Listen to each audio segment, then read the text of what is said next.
This meeting appears to accomplish Biden's initial goal of steadying the relationship between these two superpowers.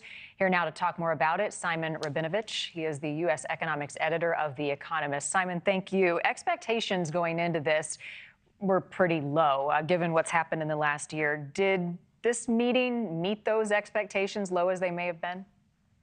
Well, I think you're absolutely right that it was a very low bar that was set for the meeting. And the meeting has surpassed that low bar. It's not saying all that much. But the key point made both by our correspondent and others is that this relationship has basically been in a state of vacuum, if not free fall, for the last year. So getting the leaders together face to face for 4 hours, reestablishing military to military communications. These are essential developments for what really is the world's most important bilateral relationship. Let's go through a couple of the things that we know were said. Xi's statement is pretty interesting. He said planet Earth is big enough for the two countries to succeed, and one country's success is an opportunity for the other. What do you think he means by that? Well, I think what he's trying to get there is to basically tell the Americans that you've got to leave space for us to develop. Our success is not predicated on America's downfall.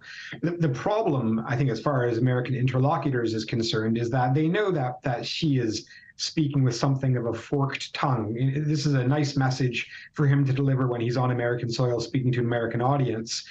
When he's back in China, he often talks about the idea that the West is falling and the East is rising. So whether planet Earth is big enough for the two countries, certainly it is. But he also does seem to believe that America is in decline and China is inexorably rising. Of course, America sees things very differently, but there's no doubt that there is a competition between these two countries. President Biden acknowledged that several times.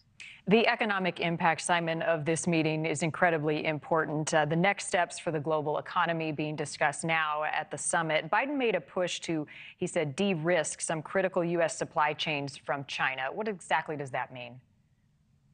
The idea of de-risking, it goes back beyond COVID, but in fact, of course, it's continuing today. The idea basically is that America and other Western countries are extremely reliant on supplies from China. So de-risking simply means trying to migrate those supply chains away from China, partly bringing manufacturing back onshore to America, but also shifting production, resource extraction to countries that America is more comfortable dealing with, that they know that, if push comes to shove, if there were, in a worst case scenario, to be some kind of conflict, America would not be vulnerable to blockades from China. So that's everything from rare earth minerals through to semiconductors. So it is a multi-year process.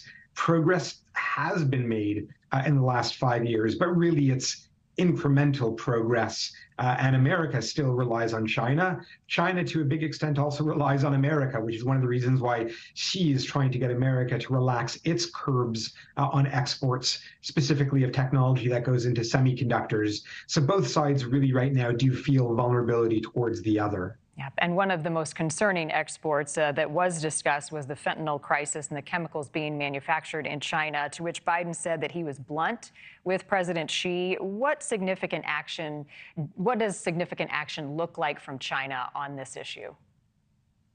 Well, I think there's reason to be somewhat skeptical because it's not new that China has been a key node in fentanyl production, and it's not new that America has pressured China or that China has pledged to crack down. This has been going on for more than half of a decade, all the way going back to President Trump's tenure. There was real focus on this, and what happened then is that China basically stopped producing the final product, but began producing the precursors, which were then shipped to Mexico in large part, where they were then assembled into fentanyl.